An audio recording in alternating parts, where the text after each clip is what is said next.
Salut les investisseurs malins. Aujourd'hui, je voudrais te partager une intervention que j'ai faite sur le Bitcoin et la blockchain. J'ai eu la chance d'être invité par un groupe d'entrepreneurs qui s'appelle EO, Entrepreneurs Organization, qui est un groupe mondial d'entrepreneurs qui se réunissent régulièrement. Et donc, ils m'ont proposé d'intervenir devant une dizaine de chefs d'entreprise pour parler du Bitcoin, de la blockchain et bien sûr des applications de la blockchain dans le monde d'aujourd'hui. Donc, j'ai eu la chance de pouvoir filmer la conférence. Alors évidemment, la qualité notamment du son n'est pas exactement la même qu'ici, parce qu'ici, je suis dans mon studio d'enregistrement avec mon matos pro, mon micro, etc. Mais voilà, ça dure à peu près 45 minutes. Et c'est assez intéressant, j'ai répondu à plein de questions, ils avaient beaucoup de questions sur le Bitcoin, la blockchain, quels impacts, quelles utilisations, etc. Donc ils m'ont bien sûr autorisé et même encouragé à diffuser cette vidéo, donc voilà, c'est parti. Je te mets la vidéo à la suite, j'espère que ça te plaira et n'hésite pas à réagir en commentaire comme d'habitude. Et évidemment, n'oublie pas de t'abonner à la chaîne YouTube pour rejoindre plusieurs centaines d'investisseurs qui reçoivent tous les jours mes conseils d'investissement. On y va.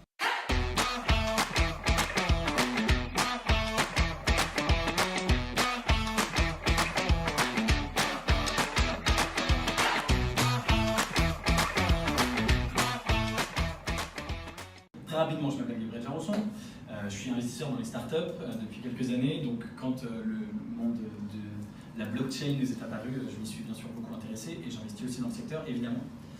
Donc je vais vous raconter tout ça, vous faire une petite intro globale, une expérience de pensée, puis ça va vous amener à la blockchain. Donc le Bitcoin et la blockchain ont été créés en même temps, en 2009, par Satoshi Nakamoto, dont l'identité reste aujourd'hui méconnue, c'est peut-être toi. Il a créé les deux en même temps, évidemment c'est le Bitcoin qui est le plus connu des deux, qui a popularisé l'ensemble qui a popularisé tout ça, mais la vraie révolution c'est la blockchain, c'est plutôt ça dont je vais essayer de vous parler. La blockchain c'est un programme informatique qui est open source, que chacun peut aller télécharger, réutiliser, modifier. Et bien sûr le Bitcoin est la première application. Le Bitcoin est la première application qui a été créée sur la blockchain avec le principe de la blockchain. Donc le Bitcoin, pour rappeler très rapidement, la capitalisation boursière en ce moment elle est aux alentours de 120 milliards. C'est quand même quelque chose, une réalité économique.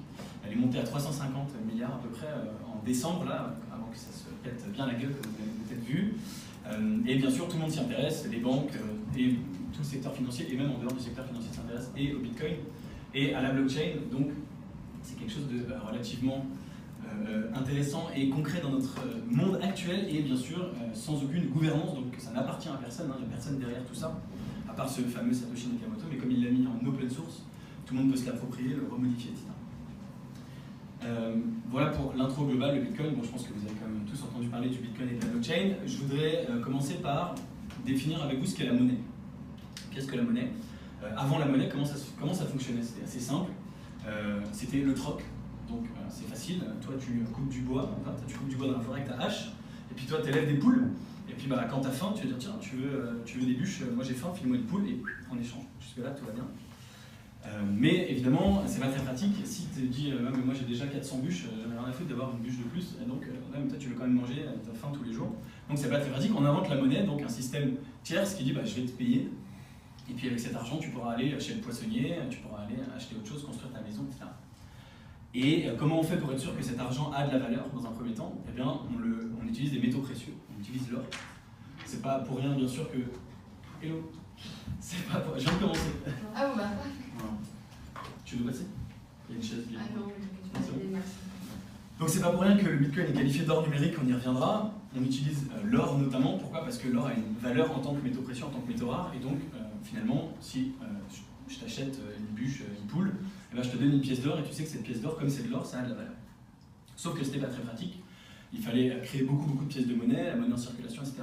L'or, c'est en quantité limitée, c'était pas hyper pratique, les gens se faisaient voler, etc.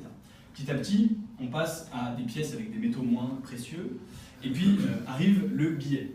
Alors le billet, c'est extraordinaire dans l'histoire de la monnaie, parce que ça n'a absolument aucune valeur intrinsèque. Un billet, c'est un bout de papier, évidemment.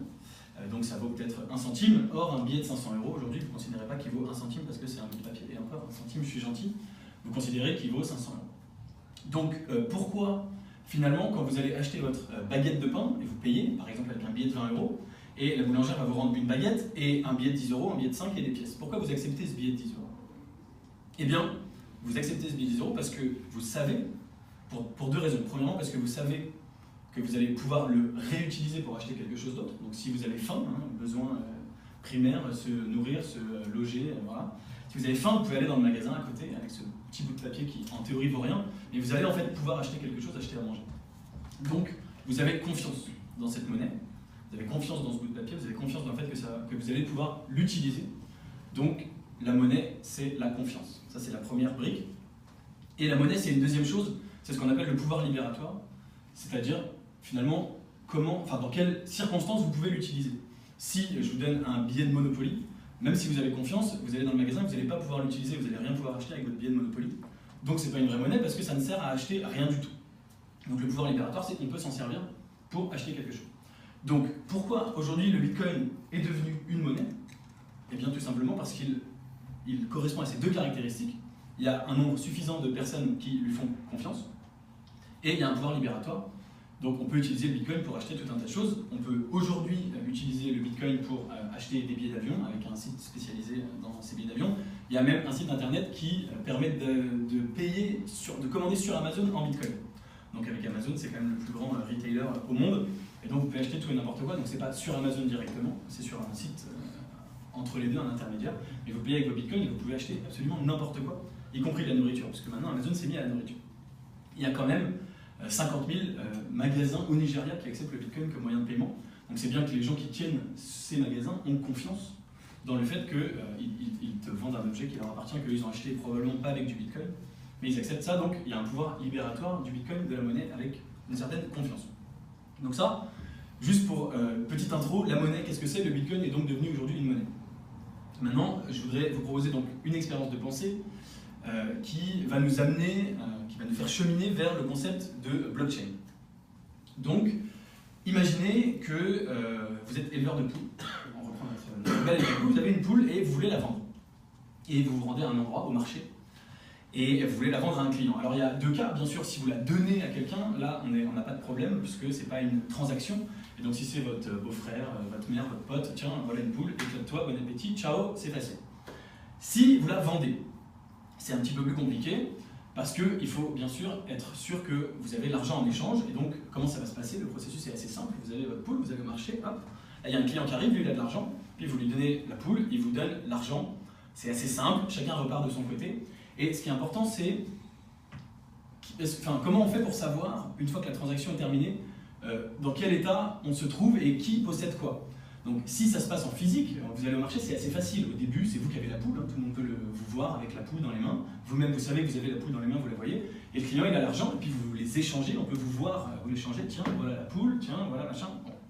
Et donc, si quelqu'un vous observe, eh ben, il sait très bien à tout instant qui détient quoi et qu'en est-il de la transaction.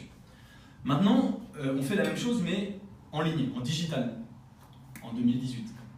Et donc vous allez au marché avec votre ordinateur, votre laptop, votre tablette, votre smartphone, avec une poule digitale, ça peut être n'importe quoi, c'est quelque chose qui a de la valeur. Ça peut être une poule que vous élevez dans Farmville, ça peut être un jeton, ça peut être de l'argent virtuel, etc. Voilà, une cyberpoule, exactement, une cyberpoule. Et même histoire, vous voulez faire une transaction, vous voulez la vendre à votre copain. Et donc, vous vous mettez côte à côte, comme sur votre ordinateur, vous mettez chacun à geeker, comme on dit, et vous faites la transaction. Et donc, vous lui envoyez la poule par email, ou vous prenez une clé USB, vous mettez la clé USB, transférez le fichier, vous lui donnez, hop, et puis lui, il vous envoie l'argent. Alors là, c'est un petit peu plus compliqué pour une personne extérieure de déterminer qu'est-ce qui s'est passé exactement, parce que bien sûr, à moins d'être complètement penché par-dessus l'écran, on ne sait pas ce qui s'est passé. Et surtout, il y a une question tout de suite qui apparaît de confiance, puisque, vous le savez très bien, tout ce qui est digitalisé, on peut le reproduire extrêmement facilement. Et donc, qu'est-ce qui prouve? Le client qui vous achète la poule, qu'avant de lui vendre, avant de lui mettre sur la clé USB, vous n'avez pas fait copier-coller sur votre ordi, là vous avez 25 poules, et donc vous lui en avez filé une, mais il s'est bien fait avoir, il vous en reste 24. Donc, c'est la question finalement de comment votre client est au courant qu'il est bien le propriétaire unique de la poule, que ça lui appartient, et que s'il ne vous a pas payé pour rien, qu'il ne s'est pas fait arnaquer, et vous n'allez pas revendre la même poule à tout le monde, puisque c'est sa poule, il vous l'a achetée. Donc, avec l'exemple de la poule, ça paraît un peu abstrait, mais avec une poule en ligne, mais c'était pour vous faire le lien avec la poule physique, là pour le coup, une fois que vous l'avez donnée, la différence c'est que le client il sait qu'il est le seul à avoir la poule. c'est qu'il n'y a pas des clones de poules. Alors, il y a d'autres poules que vous avez élevées, mais c'est d'autres poules, c'est pas la même. Sur informatique, c'est la même que vous avez copié-collé, potentiellement. Et donc, bien sûr, quelque chose de plus concret avec l'argent en ligne, ce serait l'idée d'un compte bancaire avec de l'argent que vous dépensez, mais si en fait vous êtes en mesure de copier-coller votre argent, ça pose problème. Donc j'ai 100 €, je te donne 100 €, tiens Arnaud, voilà 100 €, puis tu te dis, c'est les miens, c'est mes 100 €, c'est cool, je peux les dépenser. Sauf que si moi j'ai copié-collé 25 fois mes 100 €, je dis, allez, j'ai 100 €, c'est la fête, tiens, 100 €, 100 €. Mais je ne peux pas imprimer de l'argent comme ça, d'accord? Il faut qu'il y ait un système minimum de contrôle, notamment avec l'argent, parce que si chacun crée son propre argent et imprimait, faisait des copier-coller de son argent, c'est un petit peu compliqué. Donc quelle solution on a trouvé? Vous dites, mais mon Dieu, comment va-t-on faire? L'informatique, on va courir à notre perte? Pas du tout. C'est un problème qu'on a résolu depuis longtemps, évidemment, c'est ce qu'on appelle l'arbitre, le tiers de confiance, la tierce partie. Donc l'arbitre, qui c'est? C'est un type qui met un t-shirt d'arbitre, comme ça, noir et blanc rayé, qui vient au marché, qui vient comme ça, et qui dit bonjour messieurs, enchanté, ah vous voulez vendre une poule, vous voulez acheter une poule, d'accord, je vous regarde, c'est parti. Et donc il observe la transaction, il dit donc vous donnez la poule, ok, voilà, c'est bon, toi tu donnes l'argent, ok, c'est bon, tu as donné l'argent, et puis il prend son vieux grimoire d'arbitre, donc il prend son registre, bien sûr, sa tenue de compte, et il note, personne A avait une poule, personne B avait 15 €, c'est un peu cher pour une poule, je sais pas. Et hop, fin de la transaction, une heure plus tard, bon, bah, c'est l'inverse, personne B a maintenant la poule, voilà. Et il l'a noté dans son carnet, c'est un arbitre qui est présent à toutes les transactions, en tout temps, en toute heure et en tout lieu, qui connaît tout, et donc si demain, tu veux vendre ta poule, il dit mais attends, c'est la même poule ou tu l'as revolée au type ou non, c'est bon, ça c'est la poule que tu lui as vendue et ça c'est une autre poule que tu as élevée.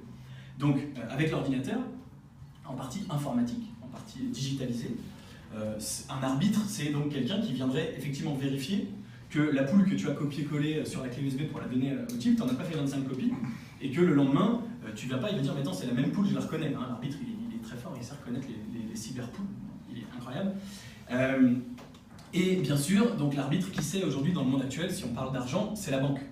Donc pour revenir à notre histoire des 100 €, j'ai 100 €, je les envoie à Arnaud, je ne peux pas demain dire 100 € pour toi, 100 € pour toi, 100 € pour toi. Parce que la banque est la tierce partie, le teneur de compte, et dit attends mon coco, moi dans les comptes, là tu avais 100 € une fois, et maintenant tu les as plus, donc tu ne peux pas t'amuser à les donner à qui tu veux. Évidemment, la banque, elle, ne s'amuse pas à faire des copier-coller de l'argent de tout le monde. Ce serait une bonne chose, mais ça n'existe pas encore, à part dans le film Erreur de la banque en mode faveur.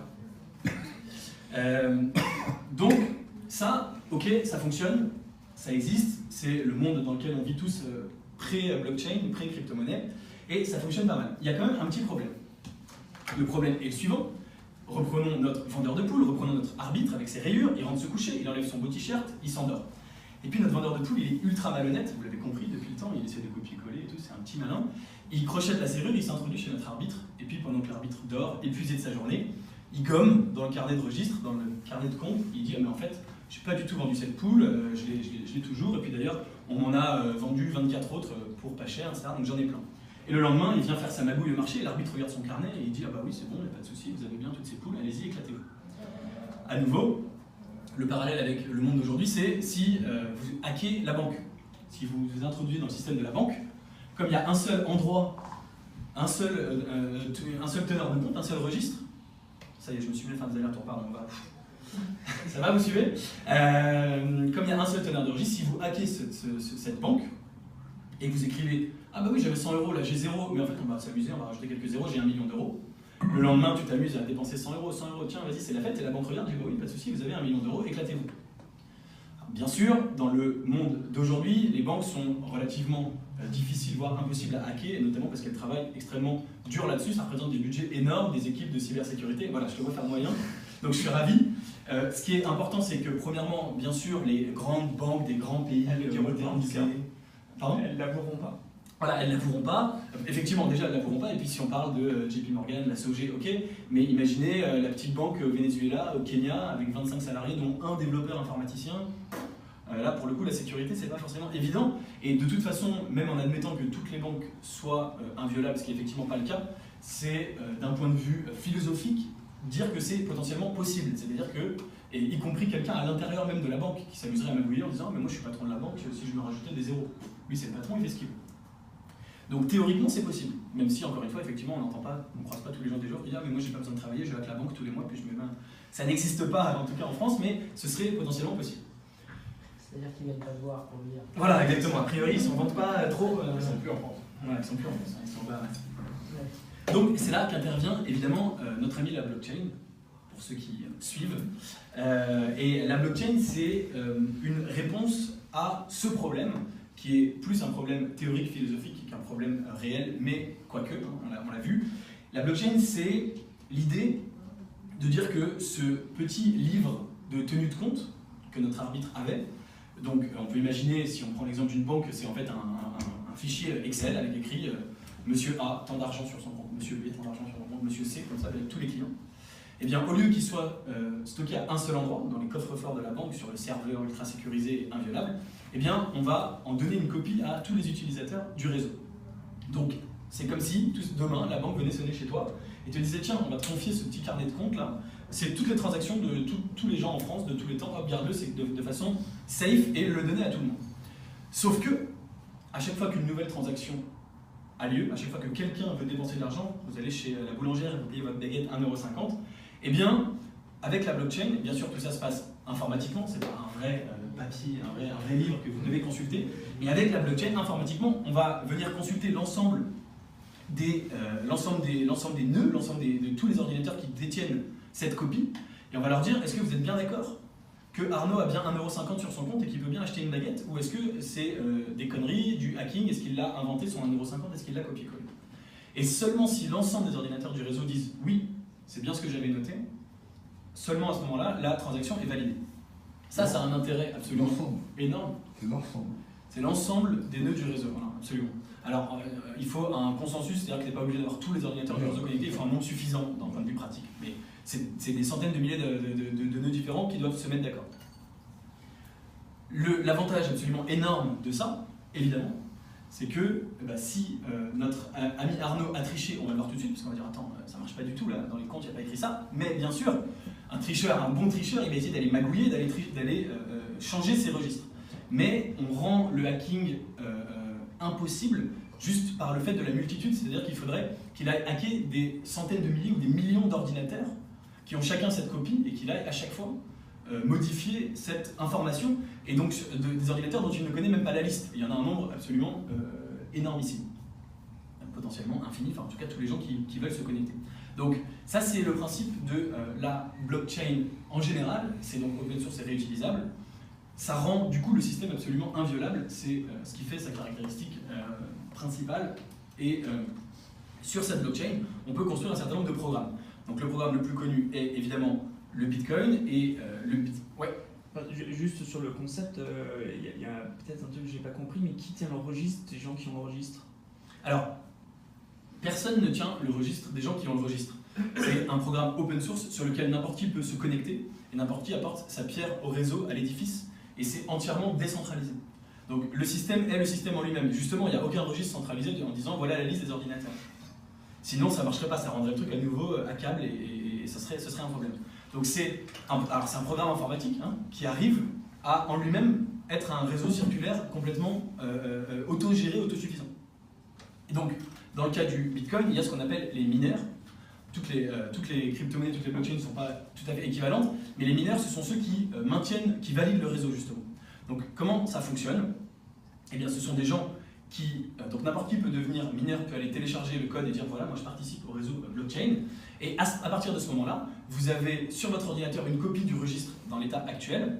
Et à chaque fois que quelqu'un veut faire une transaction, eh bien cette transaction va être ce qu'on appelle minée, donc les mineurs minent, c'est-à-dire qu'en fait, ils vérifient la compatibilité avec l'ensemble des détenteurs de ce registre. Donc c'est les ordinateurs qui se parlent entre eux, qui disent toi tu avais cette info, toi tu avais cette info, toi tu avais cette info, tout le monde est d'accord, ok, boum, on y va. Alors dans la pratique c'est un petit peu plus compliqué, pour être tout à fait précis, ils résolvent en même temps des équations complexes, ce qui fait qu'en fait ils doivent fournir de l'électricité de leur ordinateur, de la puissance de calcul, pour résoudre cette équation et pour obtenir cette récompense, puisque le mineur ne fait pas ça pour la beauté philosophique du Bitcoin, mais en échange il obtient un tout petit peu de Bitcoin qui est créé à cette occasion, et ce qui fait qu'il y a une incitation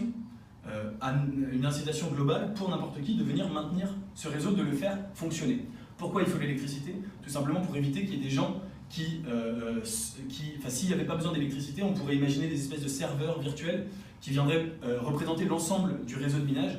Et à partir du moment où ils ont l'ensemble du réseau de minage contrôlé par une seule personne, ils pourraient justement faire n'importe quoi en disant ah mais oui, bien sûr, moi j'ai tout le réseau de minage, donc évidemment oui, le registre c'est ça.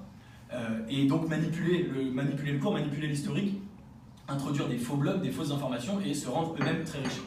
Pour faire ça aujourd'hui, il faudrait avoir 51% de l'électricité consacrée au Bitcoin. Donc il faudrait avoir, c'est devenu un réseau tellement vaste, et c'est pour ça qu'il est extrêmement sécurisé, qu'il faudrait avoir des dizaines et des dizaines de centrales nucléaires ou quoi que ce soit qui nous appartiennent à nous seuls pour avoir assez d'électricité pour pouvoir détourner ce réseau. Donc c'est pour ça qu'on a mis la composante, que Satoshi Nakamoto, dans son génie, a impliqué cette notion d'électricité, de calcul, de puissance de calcul d'ordinateur.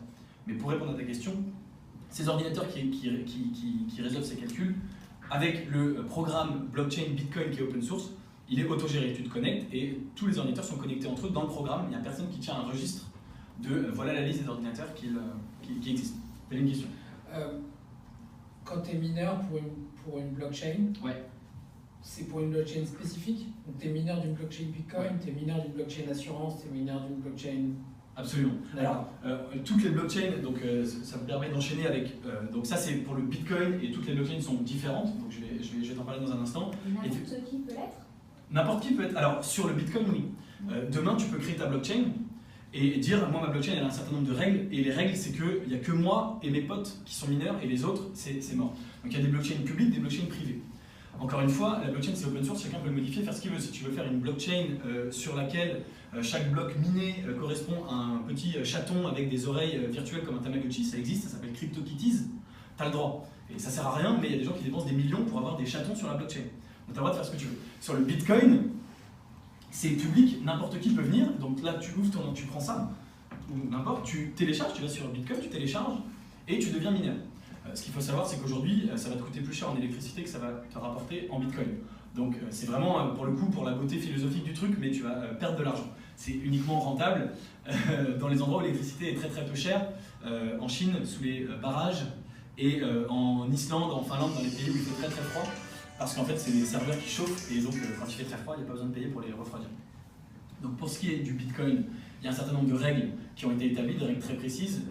Grosso modo, les plus importantes, c'est le fait que ce soit non inflationniste. Il y en a 21 millions en tout et pas un de plus. C'est pour ça qu'on l'appelle l'or digital, l'or numérique. Il faut savoir que l'or, la quantité d'or existant sur Terre augmente de 5% par an.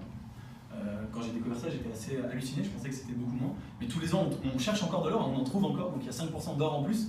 Le Bitcoin, pour le coup, il y en a 21 millions et il n'y en aura jamais 21 millions 1. C'est fini, il n'y en aura pas un de plus, forever, pour toujours, nada. Donc là, pour le coup, ça lui donne vraiment une rareté absolument extraordinaire. Et bien sûr, ça devient une valeur refuge pour un certain nombre de personnes, puisque c'est quelque chose de rare, de limité, et dont de plus en plus de monde ont envie, ont besoin, éventuellement que de plus en plus de gens utiliseront au quotidien. Et donc, bien sûr, les gens, c'est pour ça qu'il y a beaucoup de gens qui investissent aujourd'hui dans le Bitcoin. Il a été bien sûr établi qu'il était créé selon une exponentielle décroissante, donc au début on en créait beaucoup, puis plus ça va, moins on en crée. Donc aujourd'hui sur les 21 millions, on en a déjà créé 17 millions je crois, il en reste à peu près 4 millions, et ça se crée de plus en plus lentement. On aura fini vers l'an 2040, mais en fait déjà aujourd'hui on estime que le réseau, la création est devenue déjà assez minime, surtout étant donné la vitesse de création, par rapport au nombre existant en circulation. Et alors vous posez peut-être la question, quand on aura fini d'émettre le Bitcoin, les mineurs, comment ils feront? Puisque les mineurs, ils n'auront plus d'incentive à miner, à maintenir les réseaux, et évidemment ça a été prévu, ils seront ensuite rémunérés avec des commissions très faibles sur les transactions. Donc au lieu que des Bitcoins soient créés, il n'y aura plus de Bitcoin, il y en aura 21 millions, mais sur chaque transaction, ils prendront une toute petite commission, comme le font aujourd'hui les intermédiaires financiers. Ça c'est pour le Bitcoin, c'est le plus connu, c'est pas forcément la plus intéressante puisque elle a pas beaucoup de particularités à part être simplement une monnaie. Pour répondre enfin à ta question, il en existe donc des milliers d'autres, des dizaines de milliers d'autres de blockchains, et donc encore une fois ils s'en créent tous les jours et tu peux cet après-midi dire tiens qu'est-ce que je vais faire, je vais créer ma blockchain, ma crypto-monnaie. En fait on appelle ça maintenant plutôt des crypto-assets que de la crypto-monnaie puisqu'elles ne sont pas toutes monétaires. Donc quand on prend cette technologie blockchain, on peut créer dessus ce qu'on veut, y compris quelque chose qui ne serait pas de la monnaie. Et donc, en fait, ce qu'on crée, on appelle ça des tokens. En français, apparemment, on appelle ça maintenant des jetons. Voilà. Et donc, tous ces crypto-tokens peuvent être de la monnaie, mais peuvent être plein d'autres choses différentes. Et ils sont bien sûr tous séparés. On mine le Bitcoin, on mine tel truc, tel truc, tel truc. Il y en a des privés, notamment par les entreprises, et il y a beaucoup boîtes qui se penchent sur ce sujet, et je vais y venir dans un instant. Et puis il y en a d'autres publics, je voudrais quand même vous parler d'une autre crypto-monnaie. J'ai commencé à quelle heure, tu sais? Ça fait déjà une demi-heure. Ah bah je m'arrête. Non, non. En pleine phrase. Très rapidement, alors il faut que j'enchaîne ultra rapidement sur les exemples concrets. Bon, bah, c'est bien, c'était long. L'Ethereum, dont je voudrais vous parler, qui est fascinant, qui est aujourd'hui la deuxième crypto-monnaie en valeur, en market cap. Donc le Bitcoin, il vient de passer les 9 000 $, il est monté jusqu'à 18-19 000. L'Ethereum, il a commencé 2017 à 8 $, il a terminé à 1000 $. Au-delà de la valeur, parce que c'est pas du tout la question de la spéculation, l'Ethereum, il a une particularité extraordinaire. C'est que justement, il n'est pas du tout uniquement une monnaie, contrairement au Bitcoin, mais il a cette particularité qu'on peut, à l'intérieur de la blockchain Ethereum, coder des micro-programmes qui peuvent faire absolument ce que l'on veut. C'est pour ça qu'aujourd'hui, l'Ethereum est utilisé par la majorité des gens lorsqu'ils veulent créer leur propre token, leur propre crypto-monnaie, plutôt que de repartir de la blockchain, ils partent de l'Ethereum. Donc c'est une espèce de surcouche. On peut comparer ça avec le code informatique, on peut soit partir du code de base, voilà, où on peut utiliser des frameworks qui sont des surcouches où il y a déjà un certain nombre de choses qui sont codées. L'Ethereum, il est ultra intéressant donc parce qu'il permet de coder des microprogrammes qu'on va coder dans la blockchain Ethereum et qui ensuite sont open source, que chacun peut vérifier, à qui chacun peut accéder, mais qui sont à nouveau inviolables, non modifiables et donc dans lesquels on peut avoir entièrement confiance. Je donne un exemple très concret.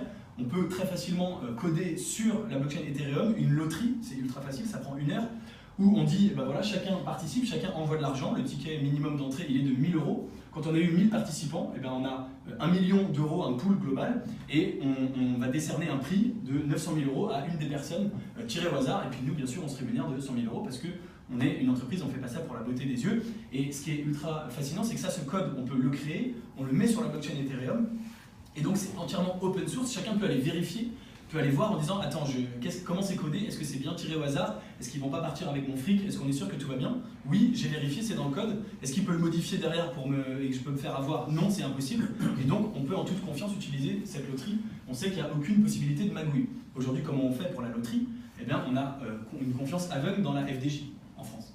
Est-ce qu'on fait bien leur faire confiance? Je ne sais pas, j'ai rien contre la FDJ, je pense que c'est des gens tout à fait honnêtes, mais à nouveau, on revient à notre histoire de théorie, de philosophie. Philosophiquement, si la FDJ veut gruger, ils peuvent, puisque, encore une fois, c'est eux qui contrôlent et qui disent bah, le tirage, tiens, c'est toi qui as gagné, bravo.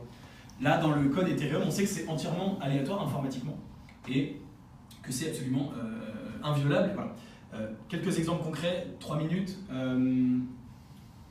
Propriété intellectuelle, à nouveau, c'est inviolable, donc on peut dater quelque chose, on le met dans une blockchain et on dit voilà, ça c'est mon document, c'est mon design. C'est les plans de l'Airbus A390.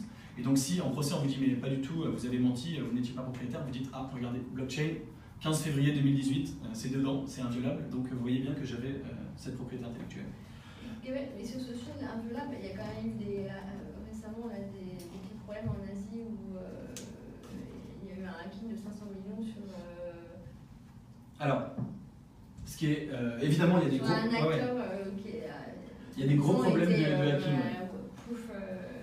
Alors la blockchain, aujourd'hui, que ce soit la blockchain Bitcoin, qui est la plus grosse, la blockchain Ethereum, n'a jamais été hackée.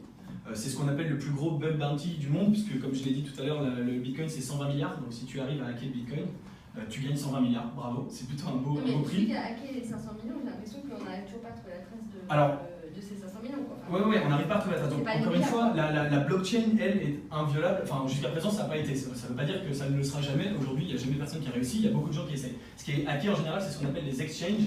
Donc, c'est des sites qui permettent d'acheter, de vendre des tokens, des crypto-monnaies. Beaucoup de gens qui connaissent par exemple Coinbase, qui est le plus répandu pour acheter du Bitcoin. C'est ces exchanges-là qui se font hacker. Et encore une fois, ce n'est pas la blockchain en elle-même. Donc l'exchange, il dit, toi tu envoies 1000 € et l'exchange il dit, bah voilà, là, moi j'ai 1000 € en Bitcoin, ça appartient à Emily, et il y a seulement Emily qui peut décider de les retirer. Quand l'exchange se fait hacker, c'est un hacker qui vient dire à l'intérieur et qui dit, oh, mais en fait finalement, moi je vais retirer mes Ethereum, salut, je m'appelle Emily, je vais retirer mes Bitcoins, envoie-les-moi directement sur ce portefeuille-là, d'ailleurs c'est mon compte aux îles Panama, mais oui, c'est bien moi Emily. Donc le hack, il est là. Il n'est pas dans l'âme de la blockchain. C'est-à-dire que c'est les bitcoins, ils sont toujours existants, ils n'ont pas été hackés, mais simplement la question de à qui ils appartiennent. Donc il y a des solutions pour ne pas se faire hacker. C'est qu'on peut retirer ces crypto-monnaies des exchanges et les stocker sur un bout de papier. À la base, ces bitcoins, c'est une adresse, c'est une adresse bitcoin qui détient cette monnaie. Et les gens qui se font hacker sont les gens qui laissent leur monnaie sur les exchanges, ce qu'il ne faut pas faire. Et puis il y a tout un tas de sécurité, notamment le two-factor authentication, c'est-à-dire que si tu as mis une validation par SMS ou quoi, c'est plus difficile de dire oui, envoie-moi bien sur mon compte Panama, toi tu reçois un SMS, est-ce que vous validez? Tu dis non et on s'arrête là. On dit souvent que la sécurité, la faille de sécurité, elle est entre le clavier et le cerveau. Donc c'est les êtres humains qui introduisent de la faille de sécurité, mais la blockchain en elle-même n'a jamais été hackée. Elle le sera peut-être un jour, hein, mais c'est très compliqué. Voilà. Propriété intellectuelle, traçabilité. Donc si on crée une blockchain tomate, et puis que dans la blockchain on met la date à laquelle la tomate a été plantée, à quelle fréquence elle est arrosée, quel pesticide on utilise, quel pesticide on n'utilise pas, bien sûr où est-ce qu'elle a été, où elle a poussé, éventuellement on peut mettre à l'intérieur la météo pendant les X jours que dure, puis à qui elle a été vendue, par quels intermédiaires elle passe, elle est importée, elle va à tel endroit, tel endroit, tel endroit, puis elle arrive dans ton supermarché, et aujourd'hui tu vois écrit tomate, et tu as juste zéro info, tu te dis merde, est-ce que cette tomate, il y a eu du Monsanto ou pas? Et ben avec la blockchain, tu peux dire ok, là j'ai la traçabilité précise de A à Z, à nouveau avec une faille de sécurité entre le clavier et la. Si le mec il dit non, non, je ne veux pas de Monsanto, mais qu'il arrose et que personne ne contrôle, il y a quand même, voilà. Mais il y a quand même une traçabilité qui serait meilleure. Et dernier exemple que j'ai découvert récemment, que je trouve formidable, qui date de 2015 pourtant, c'est une startup qui s'appelle Kidner, qui bosse sur la transplantation de reins. Et c'est un problème évidemment important. Il y a une demande toujours croissante et à flux très très tendu et une offre extrêmement limitée malheureusement. Et c'est des enjeux extrêmement importants et dans beaucoup de cas même vitaux. Et il y a bien sûr la possibilité que si vous avez besoin d'un rein, de faire appel à quelqu'un, on fait un test, est-ce que vous êtes compatible? Oui, gagné, super. Et malheureusement dans 95% des cas, pas de compatibilité. Alors les hôpitaux depuis longtemps ont trouvé une espèce de solution, ils disent on va essayer de faire des paires. Donc des paires, c'est un demandeur et un donneur, et puis on va regarder s'il n'y a pas quelqu'un d'autre, et il n'y aurait pas une intercompatibilité en échangeant. C'est-à-dire que le donneur A est compatible avec le receveur B, et voilà. C'est assez compliqué parce qu'il ne suffit pas d'être, c'est pas juste une question de groupe sanguin AB, hein, il faut que le donneur et le receveur aient à peu près le même âge, qu'ils soient en même état de santé, etc. Et sauf que les reins, ça fait partie des choses qui sont absolument universelles, tout le monde sur Terre a à peu près le même rein, en tout cas au même âge, indépendamment évidemment du pays, du lieu d'habitation, de la couleur de peau, de la religion, évidemment. Et donc le problème c'est que les hôpitaux ne veulent pas partager leurs données, parce que c'est des données médicales, personnelles, sensibles, confidentielles. Et donc parfois même deux hôpitaux de la même ville, qui sont à quelques centaines de mètres, ne partagent pas leurs données, et donc si vous êtes dans un mauvais hôpital, eh ben, pas de bol, vous n'avez pas de données. Kidner, ce qu'ils ont fait, c'est qu'ils ont créé une blockchain avec un code open source que tout le monde peut vérifier et dans lequel tout le monde a confiance, en disant bah, tout le monde va uploader ses données dans la blockchain Kidner sur les paires de donneurs-receveurs avec toutes les infos anonymes sur l'âge, la compatibilité X, Y, Z.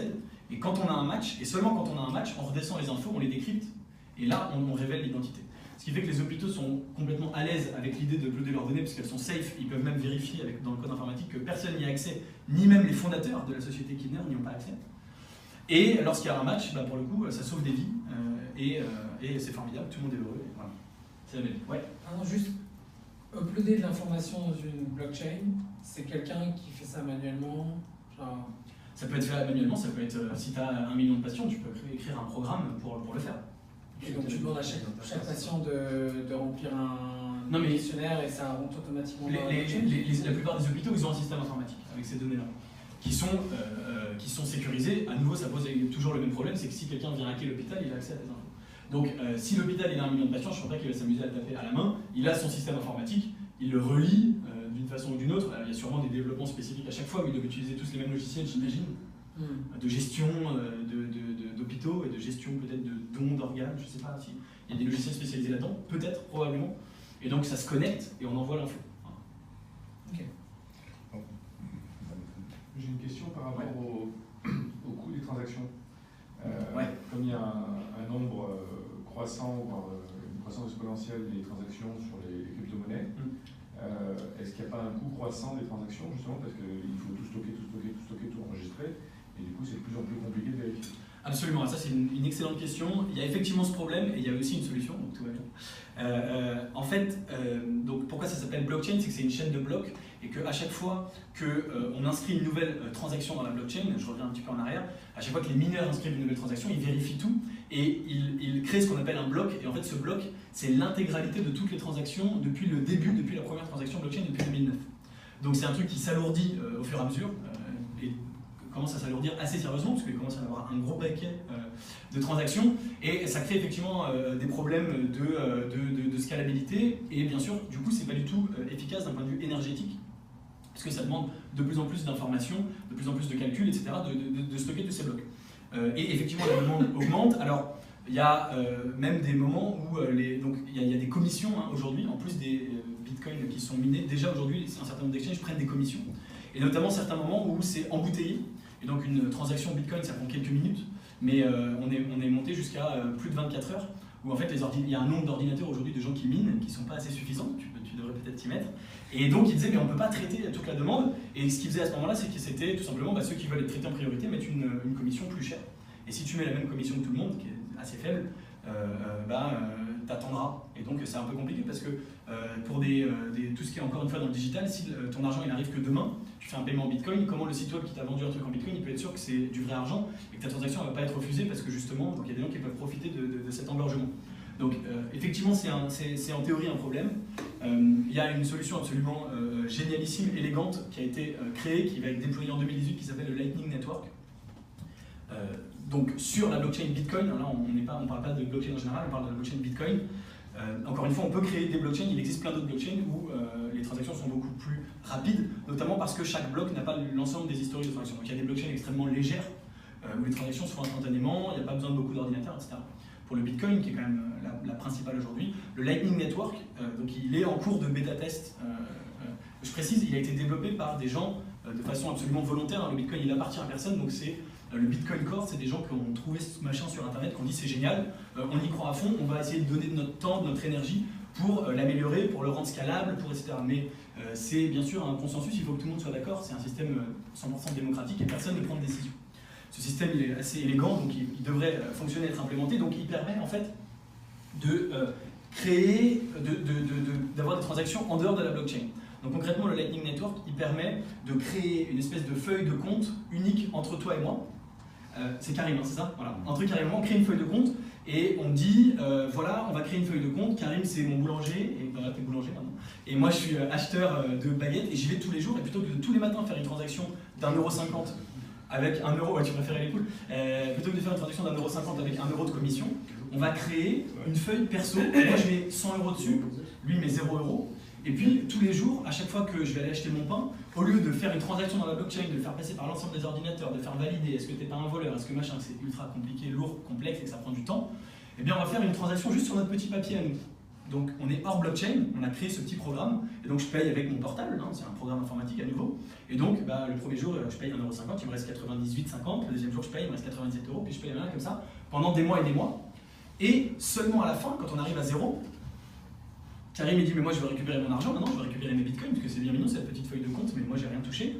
Et seulement à ce moment-là, après avoir fait une cinquantaine de transactions, on la remet dans la blockchain. Ce qui veut dire que chaque feuille de compte n'a que 2 transactions blockchain, une à la création, une à la sortie, mais que, bien sûr, on peut faire un nombre illimité de transactions. Ce qui est intéressant, c'est que les deux parties possèdent à chaque instant la feuille de compte, possèdent à chaque instant l'état des transactions et où on en est, combien moi j'ai dépensé, combien il me reste et combien Karim a gagné. Et chacun des deux parties peut à tout moment, sans le consentement de l'autre, retirer son argent. Donc si moi je disparais et je dis ah je t'ai bien eu, tu n'auras jamais mon argent, tu dis pas de problème, moi j'ai la feuille de compte de Gabriel, je la remets dans la blockchain, je récupère mon argent. Donc ça c'est une solution qui permet de faire que 2 transactions pour une transaction illimitée. Et là où c'est encore plus malin, c'est que si jamais toi et moi on veut créer une nouvelle feuille de compte, on le fait, et que si ensuite toi tu vas acheter du pain chez Karim, et bien plutôt que de repasser encore dans la blockchain et vous en créer une perso à vous deux, et bien la feuille de compte est capable de dire on va prendre de l'argent à Gabriel qu'on va donner à Karim puisqu'ils sont déjà dans ce sens-là, et donc c'est transitif. Donc ça permet vraiment de faire des économies d'échelle puisque plus les gens créent des petites feuilles de compte en dehors de la blockchain, plus on peut, même s'il y a un nombre important de transactions, mais ça passe pas à chaque fois par cette blockchain. On endosse l'échec quoi. Ouais. Ça s'appelle Lightning Network et ça débarque en 2018. On est sûr que ce soit pas un chèque sans provision. Au moment où tu crées la feuille de compte, tu le mets tes bitcoins. Donc elle est créditée à la création. Et ça c'est vérifié dans la blockchain. Donc là-dessus il n'y a pas de souci. C'est entre le crédit pour le fournisseur de service et le prépaiement pour la personne qui utilise le service. Absolument. Mais c'est quand même moins. Enfin, il y a moins de sécurisation puisqu'il n'y a pas ce dispositif qui est En fait, c'est sécurisé puisque pour créer cette feuille de compte, tu es obligé de mettre des bitcoins dedans dans la blockchain. Donc Oui. si tu les mets dans la blockchain au moment où tu la crées, c'est que c'était bien des bitcoins que tu avais. Non, mais pour le suivi, disons, de cette feuille, il n'est pas justement le fait qu'elle ne soit pas minée de façon... Elle n'est pas minée, mais au moment de la transaction, il faut que les deux, il faut que tu signes avec ta signature électronique de clé privée Bitcoin. Il faut que les deux parties signent, donc que les deux soient d'accord sur la. Donc, concrètement, c'est pas une signature, hein, mais c'est une signature électronique. Et donc tu peux pas tricher. Il faut que les deux soient d'accord sur la transaction. Donc il n'y a pas de, a priori, alors encore une fois, il est encore en bêta test. Hein, il y aura peut-être des problèmes qu'on n'a pas vus. A priori, ça a été codé. Le but c'est pas de revenir en arrière sur le Bitcoin, c'est au contraire de lui permettre d'avancer, d'évoluer. Donc je pense qu'ils ont quand même pris en compte tous ces problèmes-là. Normalement, c'est sécure et il n'y a pas de souci puisque c'est du one-one. C'est quand même beaucoup plus simple. One-one, je mets de l'argent, toi tu reçois de l'argent. À tout moment, tu peux ressortir et donc je peux pas me barrer avec mon argent. Donc a priori, voilà, a priori je pense qu'on peut faire le parallèle avec les chèques. Tu fais un chèque et avant on pouvait les endosser. Moi je te donne un chèque et plutôt que de l'encaisser, tu donnes le chèque au suivant. Et tant que le chèque est en circulation, les banques ne le savent pas. Mais n'importe qui peut l'encaisser. Mais au moment où c'est réintégré dans le système, eh ben l'émetteur est débité et puis Non, mais je comprends au début. Enfin, ma question, c'était pas sur l'entrée et la sortie, c'était sur l'intermédiaire. Entre les deux, on peut falsifier les chèques plus facilement qu'avec oui, c'était un peu ça, parce que quelque part, avant, bon, justement, la sécurité est liée sur la répartition des traitements. Là, on se retrouve de nouveau dans un one-to-one, donc on a plus, disons, la même sécurité. C'est comme du cash, c'est du one-to-one, mais encore une fois, il faut que les deux signent la transaction. Donc, Ouais, si tu essaies de m'avoir et que moi je signe pas, normalement, voilà. Il faudra voir ce que ça donnera à l'usage, mais a priori, ça a été bien pensé. Hein, donc, Juste dernier point ou dernière question. Ouais, c'est dernière question. Le Bitcoin, pourquoi 21 millions? Alors, c'est une très bonne question, il faudra demander à Satoshi Nakamoto. parce que 42. Oui, probablement parce que 42. Mais voilà, non, je pense qu'il a fait un certain nombre de calculs, ça doit être parce que 42, mais il voulait qu'à la base, il y avait un certain nombre de blocs, un certain nombre de bitcoins qui étaient minés toutes les 10 minutes. Et donc, il fallait que au début, c'était un multiple de 2, et tous les 1 an et demi, je crois, ça se divise par 2. Donc, au début, il devait y en avoir 256, puis 124, puis machin, jusqu'à arriver à 2, puis à 1, puis à 0. Et donc, il a dû calculer pour que ça arrive à un nombre rond, ça devait faire 21 millions. Mais en fait, on s'en fiche du volume en unité parce qu'ils sont sécables. Hein. Alors, ils sont sécables pas à l'infini, ouais, c'est une très bonne remarque. Ils sont sécables jusqu'à 9 zéros après la virgule. Donc, c'est 0,00001 bitcoin. Ça s'appelle un Satoshi, donc du nom de Satoshi Nakamoto. Et effectivement, donc ils sont sécables et aujourd'hui, c'est encore impeccable là-dessus. Mais enfin, c'est encore utilisable au quotidien facilement. Mais aujourd'hui, la plupart des trucs, si vous achetez sur Amazon, pas un ordinateur, mais je sais pas, des tasses, hein, un exemple absolument banal qui coûte 10-20 euros, vous allez payer 0,0000042 bitcoins. C'est pas très pratique dans la vie de tous les jours. Donc il y a un certain nombre de personnes qui voudraient qu'on n'utilise plus du tout le bitcoin, mais seulement les satoshi ou éventuellement les kilos satoshi, qui du coup qu'on pourrait écrire KS, parce que ça donnerait des prix plus cohérents, parce que effectivement aujourd'hui payer à 0, si tu vas acheter ta baguette, tu vas payer, t'imagines la caisse enregistreuse avec 8 zéros puis écrit, voilà, c'est un peu. Donc ils sont pas sécables à l'infini, comme il va monter énormément en valeur, ça pourra poser un problème. C'est-à-dire que je pense qu'à un moment, quand le Bitcoin vaudra $1 million, ce qui arrivera, ils font des nanos Satoshi. Et voilà, il faudra diviser les Satoshi. Aujourd'hui, c'est pas possible. Mais ils le feront, c'est pas un problème. Mais ça coûtera peut-être 1/10, 1 centième de Satoshi. Il y aura des centimes de Satoshi probablement. On n'en est pas là aujourd'hui, il vaut $9 000, donc un Satoshi, c'est bon, c'est encore. Alors, qu'est-ce qui a expliqué le crash là, entre les. Alors, maintenant, il y a quand même beaucoup de gens qui sont impliqués là-dedans, notamment beaucoup de financiers. À la base, c'était des petits geeks dans leur coin. C'est extrêmement volatile, c'est pas du tout régulé. Donc, on a des montées spectaculaires, on a des crashs spectaculaires. A priori, quand même, beaucoup de gens pensent que c'était tout simplement une correction. Ça s'était beaucoup trop emballé. Il ne faut pas oublier qu'au 1er janvier 2017, donc il y a à peine un an, il n'était même pas encore à $1 000. Donc là, tout le monde dit c'est cassé la gueule, c'est horrible. Ouais, enfin, sauf qu'il vaut $9 000. Donc ceux qui l'ont acheté avant le 1er janvier 2017, il n'y a pas de souci. Donc c'est sûr, quand il passe de 19 à 9, c'est impressionnant. Mais en fait, ça lui est arrivé déjà une dizaine de fois dans sa vie, au Bitcoin. Pas toujours pour des raisons explicables. Il y a eu bien sûr quand la Silk Road a été fermée, qui était la plateforme où on pouvait acheter de la drogue, des armes. C'était à l'époque la seule utilisation du Bitcoin, donc il s'est effondré. Mais il n'y a pas toujours d'explication très claire. Il y a toujours des discussions avec la Chine, la Corée qui voudrait soi-disant l'interdire. Donc à chaque fois, ça fait un peu baisser le cours. Il y a tout un tas de choses. c'est compliqué de décrypter de façon très précise ce qui se passe. C'est beaucoup aussi de petits malins qui sont tous dit ah le Bitcoin c'est trop cool, je vais mettre 100 balles, 1000 balles, 5000 balles. Et puis quand ça commence à passer de 19 000 à 15 000, tout le monde est en mode oh my god et tout le monde vend. Et ça fait un effet, voilà, ça devient presque un marché financier. Les marchés financiers sont très émotionnels maintenant. Donc, enfin, ça s'est passé avec le Dow Jones il y a une semaine, donc voilà, c'est pas que le Bitcoin. Voilà. Et sous quel rythme le Bitcoin est à disposition sur les marchés? En permanence. Alors c'est ça qui est assez fascinant, c'est que j'ai pas eu le temps d'en parler, mais maintenant les startups se financent non plus en levée de fonds, mais donc en IPO, mais en ICO.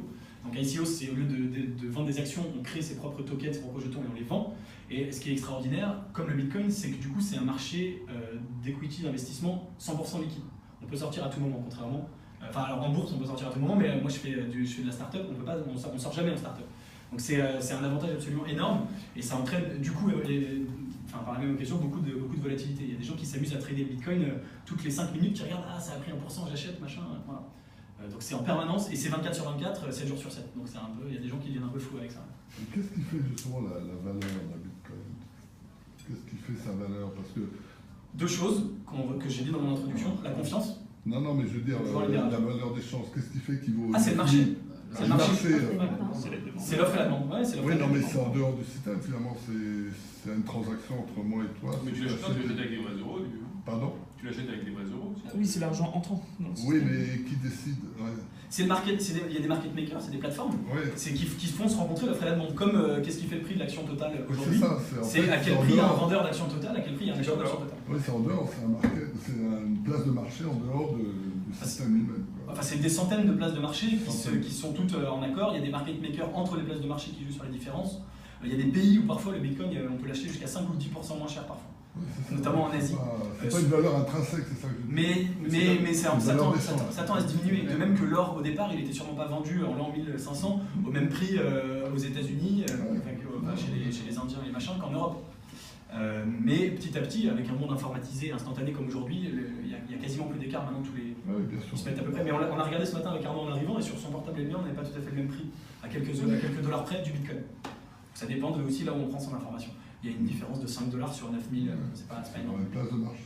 C'est les places de marché, c'est que le parallèle de l'or marche bien, parce que on peut le miner, on peut essayer d'en créer en investissant dans une mine, et en espérant, et donc du coup on crée, on a plus d'or.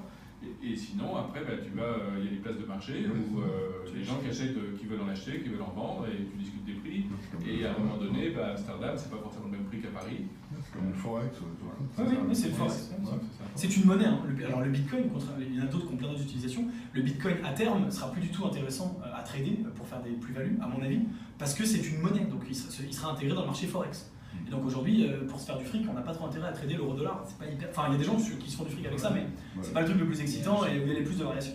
En fait, à chaque fois, l'euro-dollar, c'est lié à des choses derrière qui sont liées à des économies, etc. Absolument. Et là, comme il n'y a pas de contrepartie réelle.